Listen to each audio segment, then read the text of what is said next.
പരമാനന്ദത്തെ പ്രാപ്തമാക്കും. എന്നാൽ നമ്മൾ സുഖത്തിനെയല്ല, സുഖം പ്രദാനം ചെയ്യുന്ന വസ്തുക്കളെയെല്ലാം സമാഹരിക്കുന്നതിനെയാണ് ജീവിത ലക്ഷ്യമായി കരുതുന്നത്.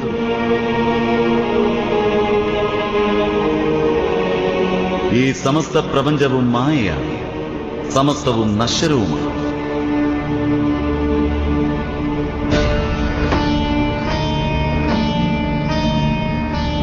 സുഖത്തിന്റെ സ്രോതസ്സാണെന്ന് കരുതി നാം സമാഹരിക്കുന്ന വസ്തുക്കളെല്ലാം തന്നെ സദാ നിലനിൽക്കുന്നവയല്ല. ഈ യാഥാർത്ഥ്യം മനസ്സിലാക്കിയതിനു ശേഷവും ലോഭം പരിത്യജിക്കുവാൻ കഴിയാത്ത വ്യക്തി സദാ ഇവ നഷ്ടപ്പെടുമോ എന്ന ഭയത്തിലാണ് ജീവിച്ചുകൊണ്ടിരിക്കുന്നത്.